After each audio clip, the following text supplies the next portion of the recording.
Good morning, Minuteman 6 here for Minuteman Precious Metals. It's June 20th, 2024.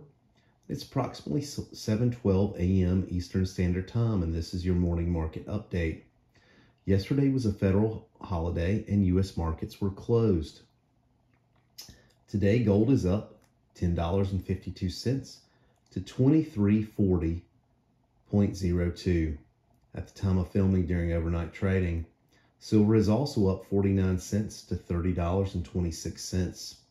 The gold to silver ratio is down to 77.37. The market continues to digest Tuesday's release of the May U.S. retail sales report, resulting in higher silver and gold prices. The hawkish report pushes the greater possibility of Federal Reserve interest rates cuts sooner rather than later, as it showed U.S. economic growth is slowing and not accelerating. Although gold and silver have been recently stuck in neutral at elevated levels, one market analyst remains a long-term bull on precious metals.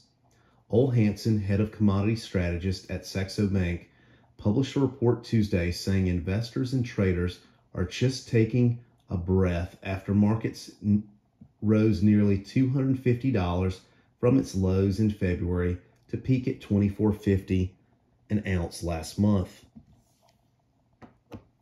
Hansen added that although gold has lost some momentum, there's very little bearish sentiment in the marketplace as investors and managers see no urgency to take profits. He explained that many hedge funds jumped into gold while prices were still below $2,200 an ounce. This sentiment is helping gold hold sticking support at around $2,300 an ounce. It's clear that the bulk of the run-up in prices back in February and March was supported by strong demand from managed money traders, such as hedge funds. Having joined the rally at an early stage, they have subsequently not been forced to adjust or sell their positions at the current correction phase. This has kept prices above levels that otherwise would have been forced them to reduce their exposure, he said in his report.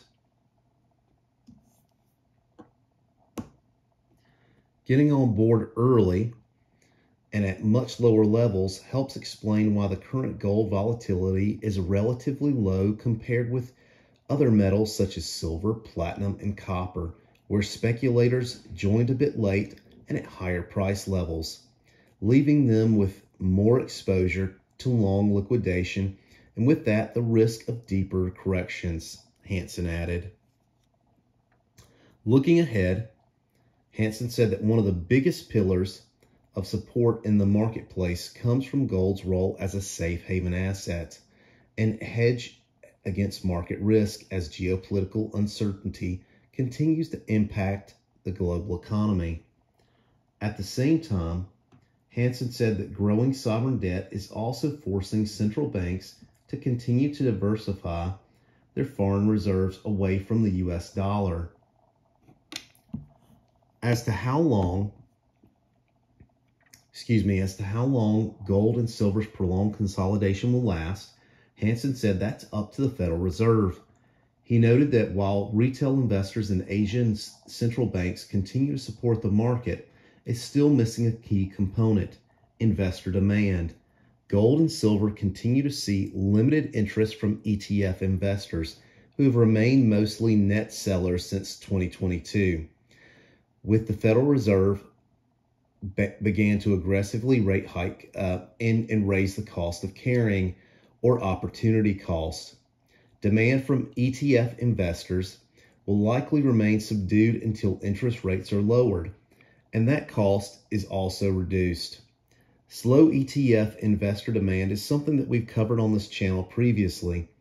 When we see investors get on board in ETFs, we will really expect the value of the physical assets that we own to rise.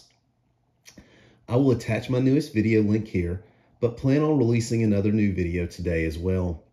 Be sure to check out Minuteman Precious Metals for market updates and analysis.